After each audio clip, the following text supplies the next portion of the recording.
Welcome to 10 Kids, 2 Docs. I'm Dr. Vivian Carlin, and I'm joined by my dear friend and co-host, Dr. Sylvia Bank. Between our two households, we're navigating life with 10 children, so we know how chaotic parenting can be.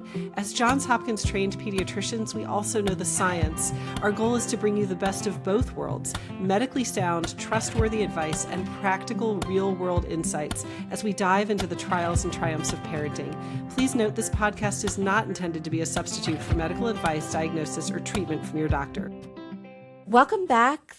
I'm Dr. Sylvia Bank, and today we have a very special bonus episode for you today. We've decided to put together a special Outtakes episode from bits and clips from this season's recording that didn't quite make it onto the actual episode, but we think they're interesting or funny stories that you'll enjoy during this August break from our actual programming. Yeah, very early in season 2, we talked about the effects of social media on adolescents, and we made this point that, negative emotions in social media scrolling are actually more addictive. So this first story is one of my favorites, just this funny example of how, without even realizing what it's doing, the social media algorithm will continue to promote things that may cause negative emotions to get you to engage more. Yes, and I follow up with a quick, funny story about Reels and the addictive nature of Reels for teenagers in social media. So enjoy this outtake clip. Actually, Sylvia, I have a funny story about, this emotional toll that social media can have. I described my son who his middle school friends are all getting fed funny fail videos, right? Well, I asked my daughter this, my high school daughter, she has social media, right? What do you get on your feed? And the answer she gave me was so funny because it's something I never get on my feed. Her feed is filled with dogs that are at kill shelters that need a home. And she said she gets so many of them now that she's actually started getting them in other languages. And she's aware. I'm like the algorithm has figured her out, right?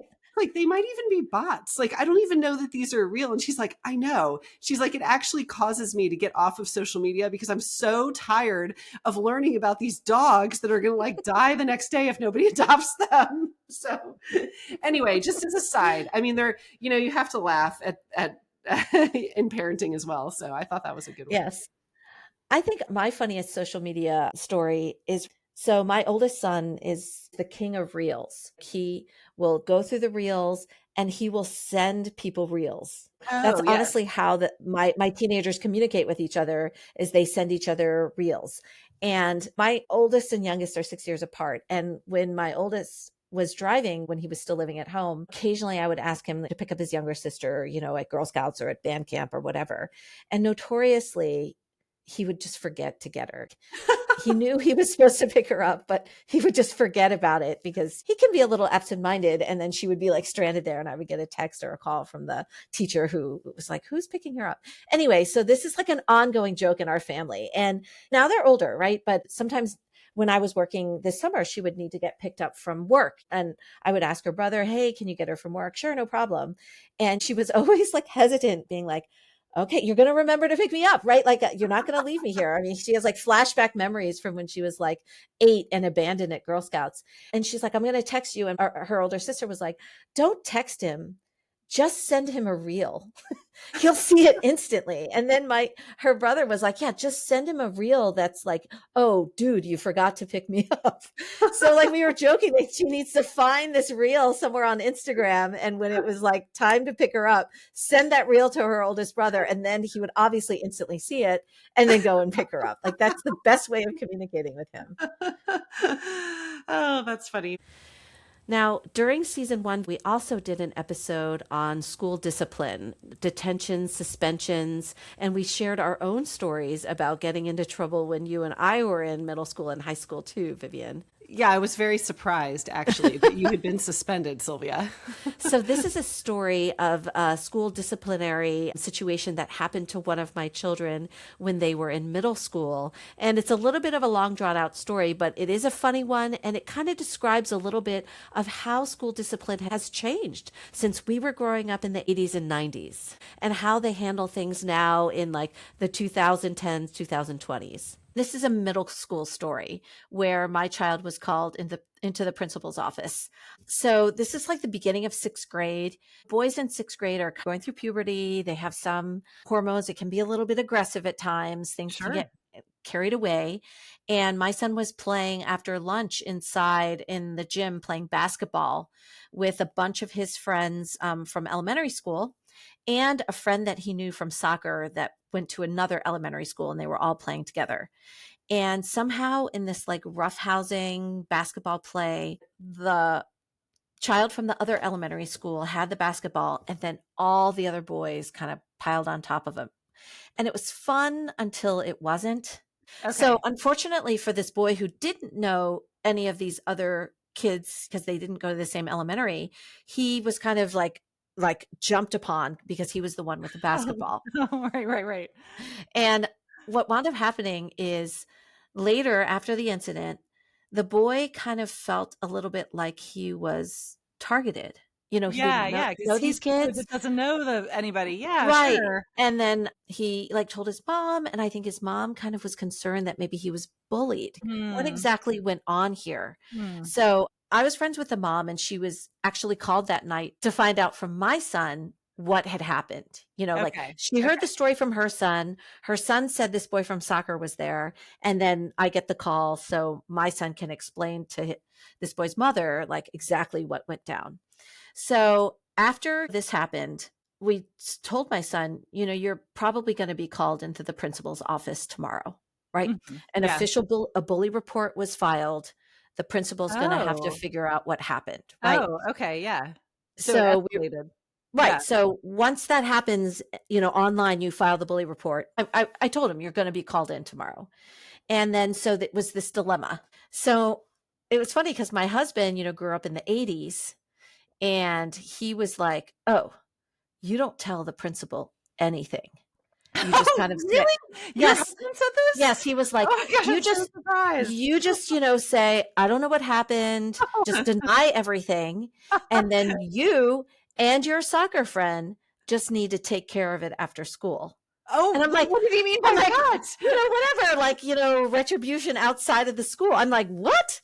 Is this guy advice? My Oh, advice to my son was like, you need to tell them the truth. Just oh my tell gosh, them everything you know. this is so funny. This is like a side of your husband that I would never know, Hmm. or not in this Hmm. particular context. That is Like, so funny. you take care of it outside of school. I'm like, what is that? Are we the mafia? Like, what kind of Oh advice my is that? And then at the same time, I told my son, look, if I were you, I would just tell the principal the truth, right? Like yeah, what right, you saw happening. right. And it just turned out that the next day we have this thing in Maryland called the American Education Week, which is like my favorite time of year because parents can go into the school and watch school. You know, we're not Oh, really wait, welcome. really? Yes, we're not I really didn't welcome. know. I mean, I grew up in Maryland. They obviously didn't have it then, but Maybe this it's a is new a thing. thing. You just get Yeah. to you can just go in at any level, elementary, middle, Yes. public, high Any school. level Really? and go watch your kids in school. Oh, that's It's so cool. everyone knows it's my favorite time. So that next day I bet it is was not your kid's favorite time, no, but no, anyway. it's not. They're like, they know that I'm just going to be there watching them. So Yeah. the next day, I just happened to be in in school that day, you know, watching Mhm. my kid, and all of the players, all of the boys that were involved in this incident the day before were in the same band class, right? Right, Oh. because it's a big Oh, class, those band everyone's there. kids. And I'm sitting there in class watching. The principal, he really could have done this better. But like you hear him come on the overhead speaker, like, Mr. Van Teacher, please send my child down to the principal's office. And he's like, okay. And everyone in the class sees him getting called and going down.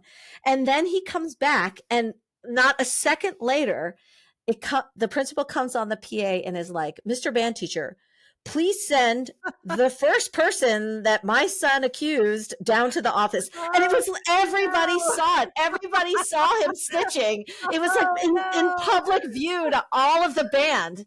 So it turns out, yeah, I talked to him later. He was going to execute his dad's plan, goes to the principal's office, tries to play like, I don't know what happened.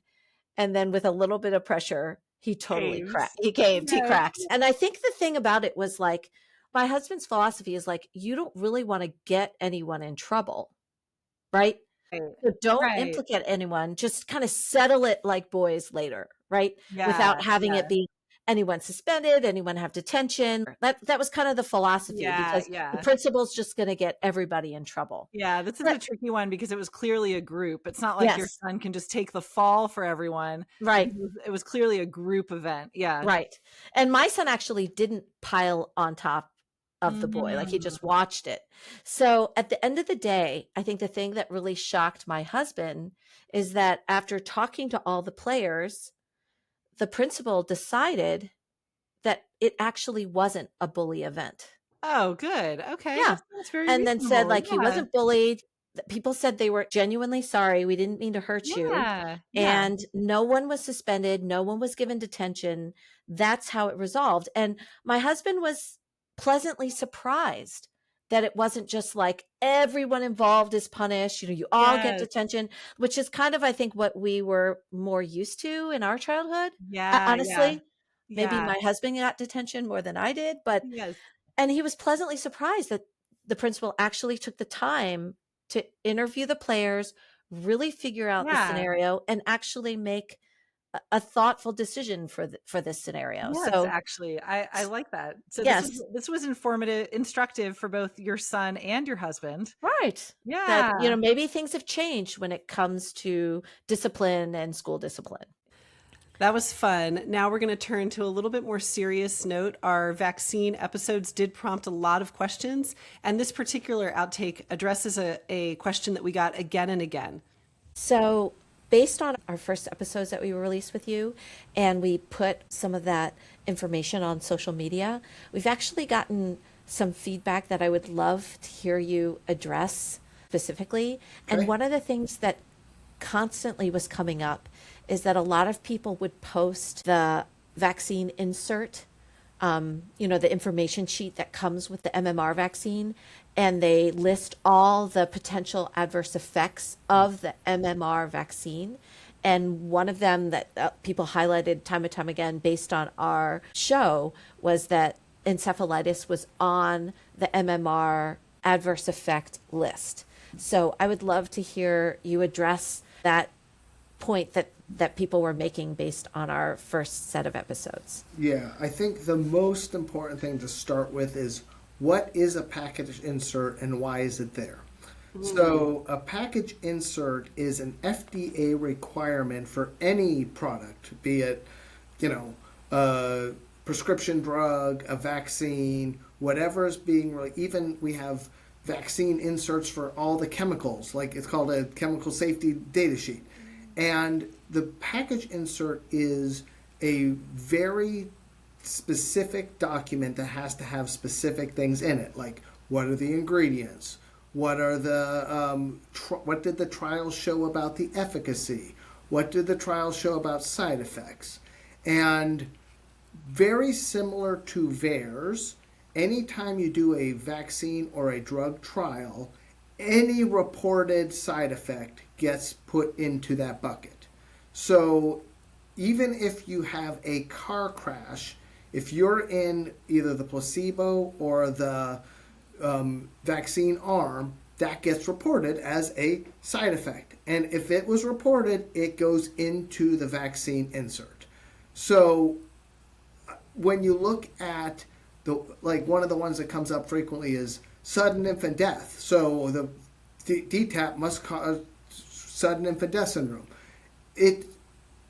Two things about that. One, just because two things happened in a time frame doesn't mean they're causally related. They could just be correlated.